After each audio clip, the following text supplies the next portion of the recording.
LGBT+, la chaîne panafricaine des diasporas.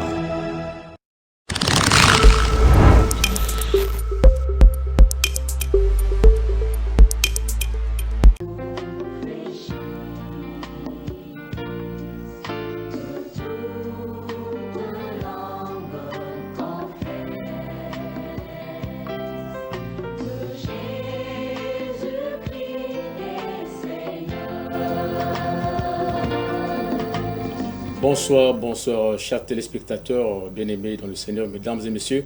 Soyez bénis partout où vous êtes scottis à suivre à bien votre émission spéciale, le décret de l'Éternel, qui vous est donc présentée par l'église La Sainte Doctrine au Congo-Brazzaville, dans la ville de Pointe-Noire. Nous sommes au quartier Makayabo 418, à 200 mètres du terminus se trouve la pharmacie. Après la pharmacie, la ruelle que vous précède à droite, 5e parcelle à gauche. Cette émission a pour but de faire dissiper le ténèbre des esprits boycottisme dans l'Église du Seigneur par l'obtention de la victoire suprémative de Christ à la croix. Et comme les stipule les Saintes Écritures selon Philippiens 2, 9 à 11, Éphésiens 5, verset 11, nous allons dire merci à Dieu pour la grâce qu'il nous a offerte ce soir. Merci Dieu, pour notre ton Père, nom, notre ta présence, bénissante, ton amour, pour ta grâce, Seigneur, reconnaissant notre pour Dieu. tes bienfaits. Bénis au ton peuple, bénis le plateau, au nom du Seigneur Jésus-Christ. Amen. Oui, bien-aimés, ce soir, nous allons boucler cette grande thématique qui s'affiche en bas de vos écrans intitulée « L'heure est grave, l'Église face aux géants ». Et pour en parler, nous recevons sur ce plateau l'homme de Dieu que le Seigneur ne cesse d'utiliser très puissamment dans cette ville de Pointe-Noire et partout ailleurs, en l'occurrence le pasteur Ongué Roger qui est le pasteur visionnaire responsable des églises La Sainte Doctrine Congo-Brazzaville et partout ailleurs. Bonsoir pasteur. Bonsoir mon bien-aimé. Comment allez-vous, homme de Dieu? Non, ça va, tout va bien. Malgré vos occupations, vous disposez de temps d'être sur le plateau. Alors, homme de Dieu, quel est donc votre mot d'allocution? Non, je salue de partout tous les bien-aimés qui nous suivent. Alléluia. N'oublions pas notre œuvre qui est à Mwanda au Gabon. Que le Seigneur bénisse. Alléluia. Avec le bien-aimé Gislain qui est là-bas. Tous les bien-aimés qui sont là-bas, je n'oublie pas vraiment tous les bien-aimés de Jérémie, des sœurs Alex, des sœurs Hortense, Aladi. Soyez vraiment bénis, vous tous qui êtes là-bas, au nom du Seigneur Jésus-Christ. Et on n'oublie pas les bien-aimés Gati, toute la famille. Toute la famille. Les bien-aimés qui sont à Brazza. Alléluia. Le bien-aimé prophète Vigra, le bien-aimé Ange, Maoundi, tous les bien-aimés qui sont là-bas, Brazza, soyez bénis au nom du Seigneur. Alléluia. Sans compter la maison, mais la Sainte Doctrine. La Sainte Doctrine que je porte dans mon cœur. Soyez bénis au nom du Seigneur. Alléluia. Oui, bien-aimés dans le Seigneur, vous avez constaté, vous êtes bénis par des déclarations pieuses de l'homme de Dieu. Alors, ce soir, nous demandons à tous les bien-aimés qui ont des préoccupations de faire usage de ce numéro qui s'affiche en bas de vos écrans, toutes préoccupations. Et les appels, vous les ferez à la fin de l'émission parce que ce soir, c'est le grand bouclage. Et nous allons aller donc dans la profondeur de ce grand texte qui affiche en bas de vos écrans, de Romains au chapitre 13. Et nous allons toujours débuter au verset 11, au verset 14. La Bible déclare: cela importe d'autant plus que vous savez en quel temps nous sommes. C'est l'heure de vous réveiller en fin de sommeil, car maintenant le salut est plus près de nous que lorsque nous avons cru. La nuit est avancée, le jour approche. Dépouillons-nous donc des œuvres de ténèbres et revêtons les armes de la lumière. Marchons honnêtement comme en plein jour, loin des excès et des ivrogneries, de la luxure et de l'impudicité, des querelles et des jalousies. Enfin, le verset 14. Mais revêtez-vous du Seigneur Jésus-Christ et n'ayez point soin de la chair pour en satisfaire les convoitises. Alors, l'homme de Dieu, puisque c'est le grand bouclage et nous avons des réactions de téléspectateurs et téléspectatrices, alors quelle est donc la pensée inspirante de l'Esprit au travers de vous? Nous bénissons le Seigneur. Alléluia. Et nous voulons dire à nos bien-aimés que tous ceux qui veulent envoyer des SMS pour participer à l'émission, il faut souvent écrire vos noms. Alléluia. Pour qu'on puisse lire. Parce qu'il y a des gens qui se cachent. On ne sait pas pourquoi. Nous, on ne se cache pas. Voilà. On sait que le travail de ce montre fait ça, un travail délicat, mais on ne se cache pas. Alléluia. Amen. Donc, le Seigneur nous a prévenu que l'heure est grave et l'Église face aux géants. Parce que l'Église est confrontée aux géants. C'est pourquoi au travers des réactions, je crois qu'on va tout déballer parce que le temps vraiment est resserré. Alléluia. Oui, homme de Dieu, l'heure est grave, l'Église est face aux géants. Alors ici, la Bible déclare que l'Église devait se réveiller enfin du sommeil. Alors, de quel sommeil faut-il le rappeler encore ici? De quel sommeil ici la Bible parle? Oui, mais parce que pour bien comprendre ces choses, il faut aller dans Matthieu chapitre 25, quand on nous parle de 10 vierges. Alléluia. Parce que là-bas, on nous apprend qu'il y avait un sommeil. Tous se sont assombris dans le sommeil profond. Alléluia. Et c'est en ce moment-là, dans le sommeil, qu'une voix s'est fit entendre pour dire venez, sortez, allez à la rencontre de votre époux. C'est là où beaucoup qui étaient prêtes se sont dirigés droit avec leur lampe à la direction de l'époux, pendant que d'autres qui n'étaient pas prêtes, ils étaient obligés d'aller chercher des voies de recours pour avoir de pétrole, pour bien interpréter cela, Amen. qui leur permettra d'éclairer et de voir le passage ou le chemin. Donc, c'est de ce sommeil, et ce sommeil d'une manière spirituelle est en train d'atteindre au fur des âges l'Église. C'est pourquoi quand vous allez lire l'Église dans son histoire, quand vous commencez à voir l'Église d'Éphèse jusqu'à l'Église de Laodicée, vous allez remarquer toujours la présence de ce sommeil. Amen. Et ça se manifeste toujours d'une manière ou d'une autre avec des séquences différentes. Alléluia. Maintenant, homme de Dieu, puisqu'il y a donc la présence du Saint-Esprit dans l'Église, alors le Saint-Esprit devait encore faire son travail comme à la Pentecôte pour faire réveiller au moins les serviteurs de Dieu vraiment qui sont de la parole. Oui, mais c'est pas... Le Saint-Esprit n'a pas un problème. Le Saint-Esprit est disponible pour quiconque. Voilà les 5 vierges, ils ont préféré pour eux lâcher le Saint-Esprit. Ils ont pris la parole pour eux. Ils ont cru que la parole leur suffisait pour se maintenir jusqu'à l'arrivée de l'époux. Mais ils étaient surpris que sans le Saint-Esprit, ils étaient dans l'obscurité. Alléluia. Parce que le Saint-Esprit, c'est la force, c'est ce qui fait la force de la marche. C'est ce qui nous donne comme l'énergie de la résistance. Mais ils étaient privés de cela. C'est ce qui se passe aujourd'hui. Les géants viennent séparer l'Église du Saint-Esprit. Et ils s'interposent. C'est là où vous entendez l'homme de la révélation. L'homme, c'est pas comment. Donc, ce sont ces géants qui sont en train de se manifester pour manipuler l'Église.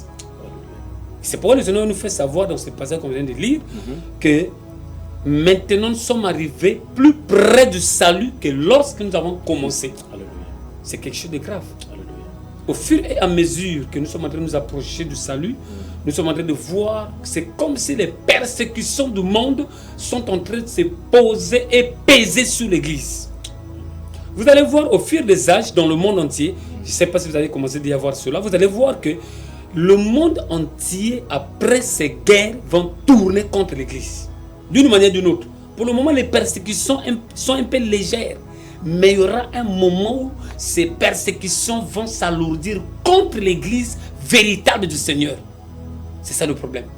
C'est pourquoi le Seigneur nous prévient, il nous avertit parce qu'il dit rien ne peut arriver tant qu'Abraham ne soit informé. Alléluia. Il ne peut pas cacher quelque chose d'Abraham. Amen. Voilà.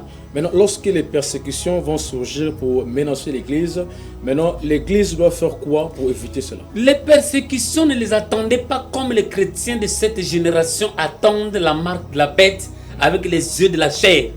Sans se rendre compte que la marque de la bête est en train de se manifester et d'être posée.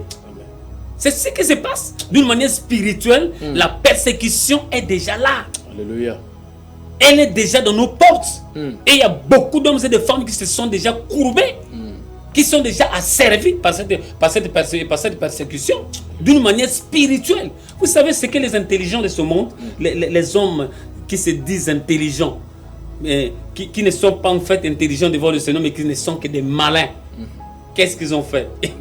Ils ont rendu toutes choses un peu dans une beauté superficielle pour attirer une masse vers là-bas et leur pousser à oublier l'originalité.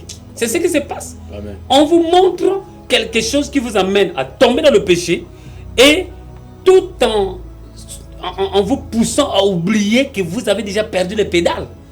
Déjà quand aujourd'hui nous sommes arrivés dans un monde, pendant qu'on attend la marque de la bête d'une manière visible, mais pendant d'une manière spirituelle, qu'il y a des gens qui sont déjà en train de vivre la sodomie, c'est que Dieu avait détruit. Dieu a détruit toute une nation à cause de la sodomie. Mais aujourd'hui, ça se passe dans nous, sous nos yeux et dans ce monde. Amen. Maintenant, quelle marque de la bête vous attendez encore? C'est ça le problème. Il y a des choses sérieuses qui se passent dans les maisons, dans les chambres, qui ne disent pas son nom. Mais le diable est en train de précéder ces choses. Pourquoi? Pour avoir le travail, il faut que tu le fasses aussi. C'est un code que le diable est en train déjà de manipuler pour gagner un grand nombre. Quand vous tombez dans ce trou, comme on avait déjà vu le message concernant le péché originel, le péché volontaire, plutôt il y a un péché, le péché impardonnable. Oui. Voilà. Quand vous tombez là-bas, vous êtes déjà parti, vous êtes cuit. Il y aura plus un moment de repentance. C'est pourquoi l'ennemi est en train de faire un travail de faire à ce que la conscience ne soit plus en alerte dans des hommes.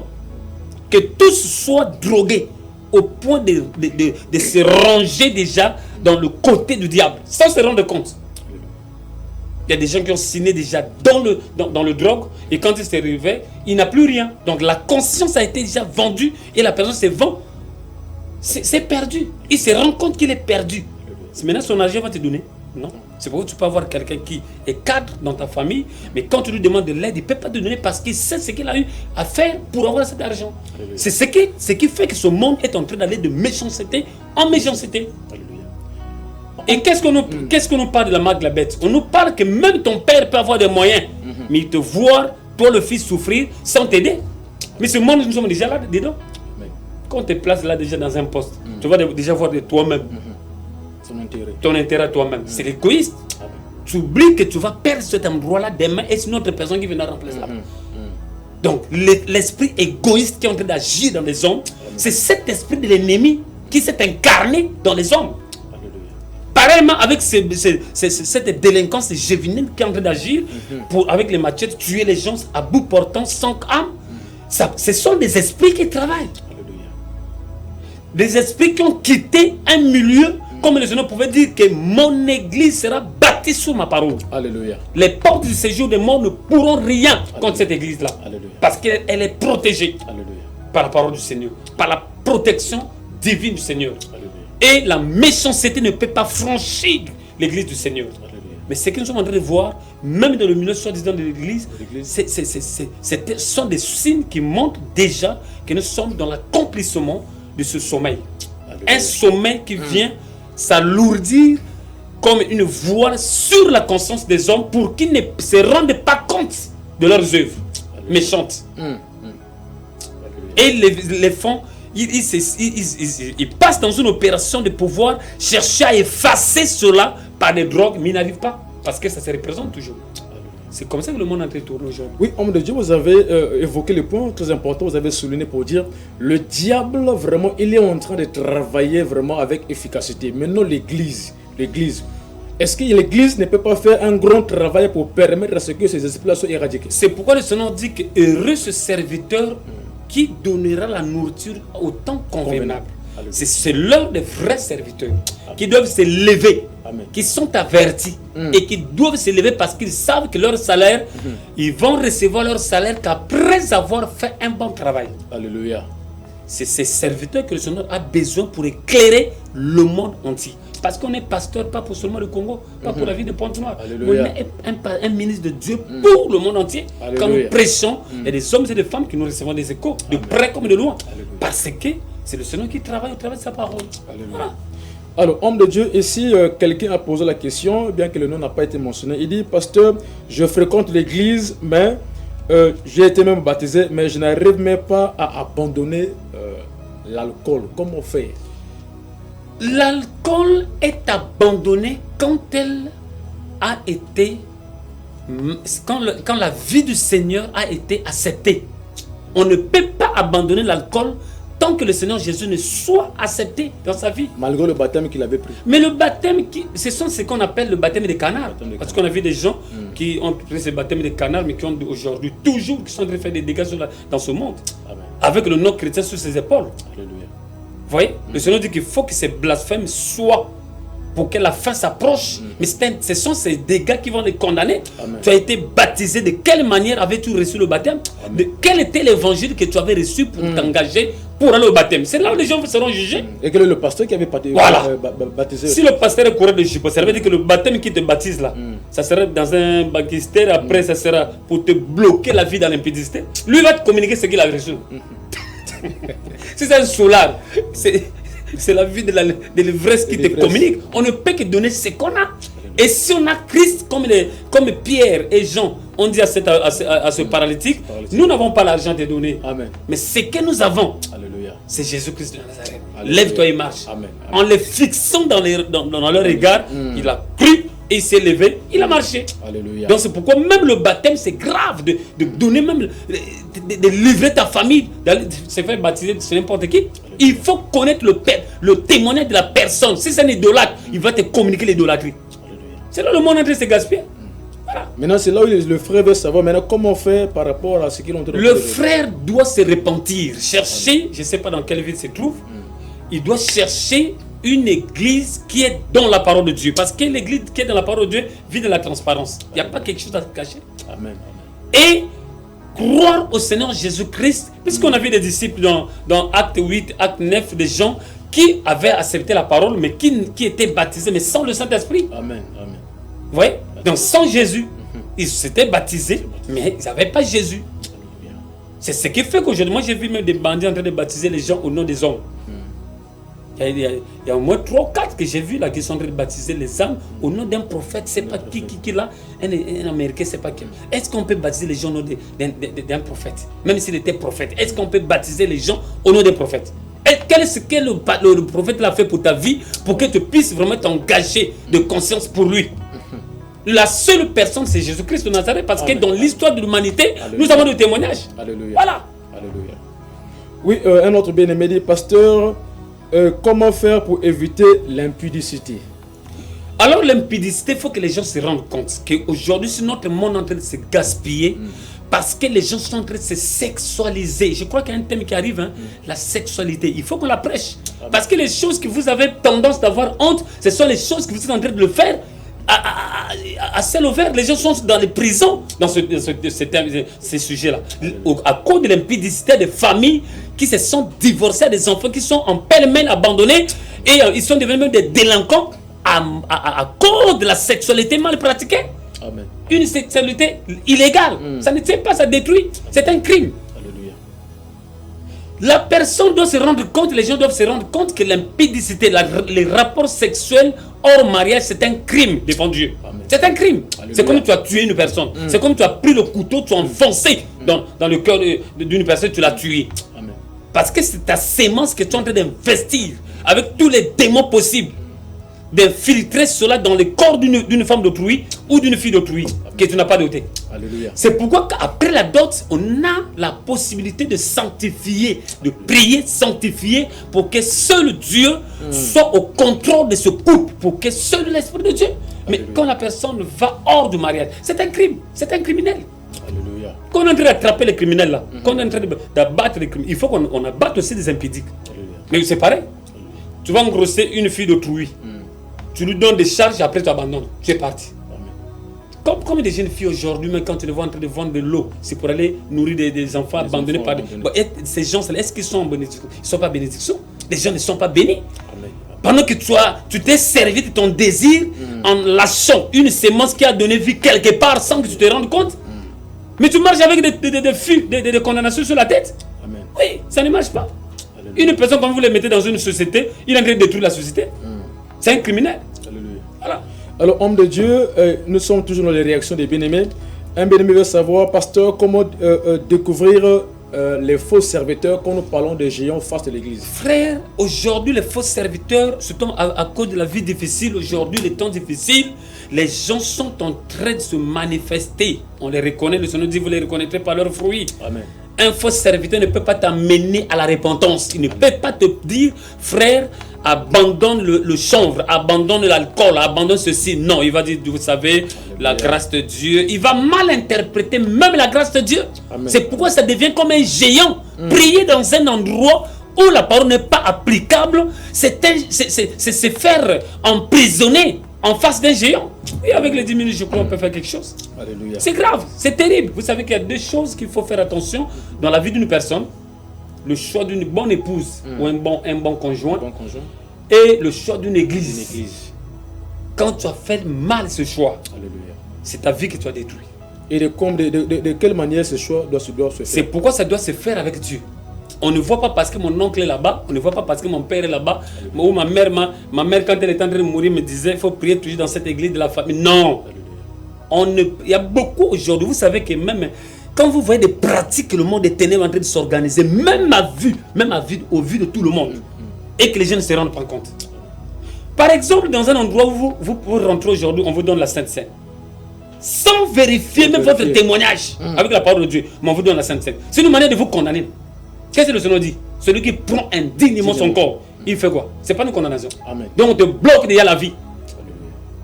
Il y a beaucoup de choses qui se passent quand vous voyez des gens, vous vous dites, est-ce que les gens là réfléchissent? Toi, tu ne pries jamais.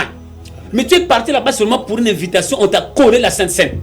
On te dit que c'est la communion de Dieu. Toi aussi, tu bois, tu manges. Mais c'est un jugement que tu es en train d'avaler. Et rien ne peut marcher dans ta vie. C'est une condamnation. Il y a des pratiques bizarres qui s'opèrent. Dans le soi-disant église. Il suffit que quelqu'un parte dans un endroit, il prend un papier et il dit que nous sommes en ordre. Mais vous êtes en ordre, vous n'êtes pas en ordre sur la parole de Dieu. Vous êtes en ordre parce que vous avez des papiers peut-être de l'État. Mais vous n'avez pas, vous n'êtes pas en ordre parce que vous n'avez pas la parole de Dieu. Alléluia. Pour le salut des hommes et des femmes. C'est ça le problème aujourd'hui. C'est pourquoi il faut qu'il y ait des hommes et des femmes qui doivent tenir parole, prêcher la parole. Amen. Pour ramener les consciences des gens. Vous allez voir la délinquance disparaître. Alléluia. Je me disais, si dans beaucoup des églises, les gens pouvaient marteler sur le changement de caractère, alléluia, condamner les antivaleurs, on ne parlera plus de la délinquance. Alléluia. Oui. Oui, homme de Dieu, un bien-aimé veut savoir, pasteur, bon, j'ai été baptisé depuis mon enfance. Alors, si le Seigneur venait aujourd'hui, alors est-ce qu'il serait sauvé? Frère, n'appelez pas. Quelqu'un qui est baptisé depuis son enfance, c'est-à-dire il y a même des intellectuels. On te baptise. Moi, je me dis à ma maman, là on t'avait baptisé, même si ce n'est pas une sœur qui t'avait donné ce nom-là, tu es condamné. Parce que le baptême, c'est ta conscience. Amen. Tu as compris la parole de Dieu, tu as fait le choix. Alléluia. Tu as lâché le monde pour embrasser la parole. Et quand tu prends cette détermination, tu es conscient de ton engagement. C'est comme devant le tribunal, tu as décidé, tu as pris l'engagement de verser 100 000 par mois pour un dommage quelconque que tu as causé. Amen. Mais c'est ta conscience, tu dois respecter cela. Si tu ne respectes pas cela, on va te condamner. C'est comme le baptême. Quelqu'un qui dit que moi j'ai été baptisé par quelqu'un depuis mon enfance. Mais il est condamné sans se rendre compte. Parce qu'après cet engagement, toutes tes œuvres ce sont ces œuvres-là qui t'enterrent. C'est ça le problème. Alléluia. Parce qu'après, c'est pourquoi on appelle ça l'engagement de conscience. Parce que quand tu t'engages après le baptême, tes œuvres, tes comportements sont filmés à la loupe par l'esprit. Alléluia. Tout ce que tu feras contrairement à la volonté de Dieu, tu n'auras pas la paix. Tu n'auras pas de sommeil. Alléluia. Parce que le Saint-Esprit qui est en toi t'empêche de vivre le contraire de la vie par rapport à l'engagement que tu as pris. Le Seigneur dit, vous serez condamné par la parole, vous serez justifié par cette même parole. C'est ça le problème. Alléluia. Dans le baptême des bébés, ça n'existe pas. Ça, c'est la condamnation. Quelqu'un qui ne connaît même pas parler, quelqu'un qui ne connaît même pas Jésus, tu vas le faire plonger, on a baptisé, on a condamné. Et ce sont des pratiques qu'on nous a menées de l'Occident, qu'on a accepté comme ça, sans discerner. Et qu'on adhère jusqu'à même au temps où la conscience est maintenant ouverte. Alléluia. Frère, on ne peut pas tromper les gens jusqu'à la fin. Non. Alléluia. Oui, frère. Alléluia. Oui, homme de Dieu, nous sommes en train de poursuivre les réactions des bien-aimés. Alors, comment reconnaître une vraie prophétie qui vient de Dieu? Parce qu'il y a une sœur et toute une famille qui ne vont plus dans une église parce qu'il y a une prophétie qui avait bouleversé carrément l'église et ils sont à la maison, ils prient à la maison. Maintenant, comment reconnaître une vraie prophétie? La prophétie qui vient de Dieu ne peut pas te dire que ton père est sorcier ou ta mère est sorcier. Non. La prophétie qui vient de Dieu te prépare toi pour te faire échapper de ce qui peut te détruire. Amen. Donc, ça veut dire si tu es malade parce que on t'a amené par-ci par-là, ça n'a pas marché à l'hôpital Et s'il y a une prophétie, la prophétie va te révéler ton péché Amen. que tu avais commis pour que tu te répandes et ensuite que Dieu te fasse grâce. Amen. Mais elle ne peut pas te dire que c'est ton père, c'est ta mère, c'est ton oncle. Non. Comme aujourd'hui, nous sommes en train de voir des gens qui se sont séparés des familles. Il y a la majorité de nos amis congolais n'aiment pas prier. Là où la vérité. Il cherche seulement là où quand il a un problème, au moment quand il a un problème, il a foutu la merde, hein, il a couru avec les femmes d'autrui, les hommes d'autrui. Maintenant quand il est atteint, allez, on va l'amener quelque part là où il y a c'est pas des drapeaux, c'est pas quoi. Après, on va dire que c'est son père. Et les familles se divisent comme ça. La prophétie de Dieu ne peut pas venir dire que c'est ton père, c'est ta mère. Impossible. Parce que Dieu le Tout-Puissant, qu'est-ce qu'il en a à foutre avec un petit sorcier ou un petit magicien? Alléluia. Là, c'est malheureux. Oui, homme de Dieu, la réaction encore de bien-aimé. Alors, pasteur, comment faire pour ne pas tomber en face d'un géant dans l'église ou hors de l'église? Il faut faire ce que les chrétiens de Béret ont fait. Les chrétiens de Béret, la Bible dit qu'ils étaient prudents, malgré qu'ils savaient que l'apôtre Pierre et l'apôtre Paul étaient révélés. Mais ce que Paul disait, ils étaient en train de comparer cela avec les Écritures. Alléluia. Pour savoir si ça venait de Dieu. Mais aujourd'hui, les gens ne vérifient plus. Amen. Ah, pasteur Kengolo, le pasteur est fort, le prophète il est fort. Donc tu viens seulement pour le prophète qui est fort. Mais la seule personne qui est forte, c'est Jésus. Alléluia. Mais pour que tu puisses manifester ou découvrir, palper la puissance de Jésus, il te faut la conformité. Il faut que tu te conformes à sa parole. Alléluia. Quand tu deviendras une seule personne avec la parole, voilà, la personne opère un miracle. C'est ça le problème. C'est pourquoi c'est la foi au travers de la parole qui fait naître le miracle. C'est pas des miracles qu'on dit, oh, même si tu ne crois pas, même si tu n'as pas la foi, viens. Je vais te faire un miracle. Ça, c'est des sorciers, c'est des magiciens. Et de tels miracles ne peuvent jamais vous amener au salut. Alléluia. Ça ne peut que vous amplifier dans le mal. Voilà. Alléluia. Alors, homme de Dieu, comment faire pour revêtir l'habit qui est l'image de Christ? Pour revêtir, c'est la parole de Dieu. Il y a même un frère qui voulait, je ne sais pas si vous pouvez avoir sa question. Comment je peux faire pour me revêtir? Alléluia. Le Seigneur Jésus-Christ en ce moment-là devient comme un vêtement blanche pour te justifier devant la présence de Dieu. Et Jésus-Christ, c'est la parole de Dieu. Quand tu avales la parole, quand tu marches d'après la parole, tu es en train de te faire sanctifier. C'est pourquoi il a dit à ses disciples, vous êtes sanctifiés par la parole. Alléluia. Voilà. Oui, homme de Dieu, Paul dit ici, alors toutefois, de même que le serpent séduisait Ève par sa ruse. Alors ici, l'Église est face aux géants. Maintenant, comment s'échapper à la ruse? Ça veut dire que les gens, tant que les gens sont en train de s'endormir, tant que les gens n'aiment pas écouter la vraie parole, tant que les gens ne cherchent pas la véritable parole pour s'identifier, même ils peuvent avoir même les Bibles en main, ils sont en train de dormir, ils sont en train de se somnoler. C'est de là que le diable profite. Il profite dans l'obscurité. Vous avez des collègues qui travaillent avec vous. Pour vous avoir, qu'est-ce qu'ils disent? Nous sommes pris. Mais on peut quand même prendre un peu. Moi, il y a un pasteur qui m'avait dit que l'apôtre Paul avait dit qu'il faut boire un peu. Moi, il avait dit à qui? Oh, à Timothée. Moi, dit voilà. Maintenant, il a dit pourquoi. Il faut lire la suite. Il ne faut pas lire seulement le coup d'un passage. Après, tu viens m'interpréter. Moi, il a dit à cause de ta maladie d'estomac, au lieu de boire seulement de l'eau, bois un peu de vin. À cause de ta maladie, il t'a pas permis de boire. Non. Celui qui boit n'a pas le Saint-Esprit parce que le Saint-Esprit est l'ennemi du vin. C'est tout. Alléluia. C'est la parole, frère. Mais les gens n'aiment pas ça parce que les gens sont tellement dans la chair, sont dans les sentiments charnels. Ils ne veulent pas se débarrasser de leurs péchés et ils veulent s'amplifier de plus bas. Ils rentrent dans l'enfer. Parce que celui qui ne se sanctifie pas, on nous fait savoir qu'on a tout bouffé. Oh Jésus. Oui, homme de Dieu, on nous fait savoir le temps vraiment est imparti. Et donc, pour chuter, alors comment faire pour donner sa vie à Christ? Parce que l'heure est grave. Et quand il revenait aujourd'hui, est-ce que les gens peuvent être sauvés vu ce qui se passe actuellement? Mais bien aimé, parfois je me dis, si nous sommes nés dans cette génération, une génération très méchante, c'est parce que Dieu a une mission, c'est pour nous. Au travers de nous aussi, mes bien-aimés. Vous êtes dans une famille. Et cette famille, vous ressentez l'obscurité assombrir votre famille. Qu'est-ce qui peut permettre, enfin, que vous puissiez balayer toute la malédiction de la famille, comme on vous a toujours dit ces choses? Il faut accepter de cœur Jésus-Christ comme Seigneur et Sauveur. Amen. Quand vous êtes conscient et sérieux, c'est en ce moment-là que vous allez voir la vie de Dieu s'imprégner. Cherchez une église là où la parole de Dieu est prêchée. Même si elle est entourée par les tôles, même si elle est entourée par les sacs, rentrer là-bas au travers de la parole. C'est cette parole qui va vous donner la vie. Alléluia. Parce qu'elle va vous ramener vers le droit chemin de Jésus. N'allez pas dans les fiascos, mes frères et sœurs. N'allez pas dans les endroits de théâtre. Mais cherchez là où Christ est craint. C'est en ce moment-là que vous pouvez le palper et le vivre. Que le Seigneur bénisse. Que le Seigneur vous bénisse, chers téléspectateurs, bien-aimés dans le Seigneur, mesdames et messieurs. Cherchez un endroit où la parole de Dieu est prêchée dans l'efficacité et selon l'esprit. Alors par ça, vous serez sauvés. Vous connaîtrez la vérité et la vérité vous affranchira, déclare Jean 8, 32. Alors nous voici arrivés à la fin de cette émission qui a porté sur la thématique qui s'affiche au bas de vos écrans. C'était le grand bouclage. Nous étions avec le pasteur Ongué Roger qui est le pasteur des églises de la Sainte Doctrine au Congo-Brazzaville et partout ailleurs. Alors nous voici arrivés donc au moment où nous allons vous passer le programme et annonce de l'église. L'église se situe au Congo-Brazzaville. Nous sommes dans la ville des Pointes-Noires, au quartier Makayabo 98. À 200 mètres du terminus se trouve la pharmacie. Après la pharmacie, vous avez la première ruelle qui procède à droite, 5e parcelle à gauche. Nous avons nos cultes les mercredis et les vendredis à partir de 15h30.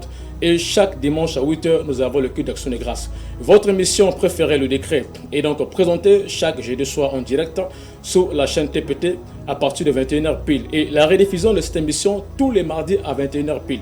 Et pour ceux qui veulent être en lien avec l'homme de Dieu, peuvent appeler à la fin de cette émission au travers de numéro qui s'affiche au bas de vos écrans. Et pour ceux qui sont à l'étranger, vous avez le code 242. Et pour ceux aussi qui veulent élargir leurs connaissances en suivant nos émissions, allez dans la barre de recherche de YouTube et tapez le décret TV. Vous trouverez à l'intérieur nos émissions et les cultes de l'église.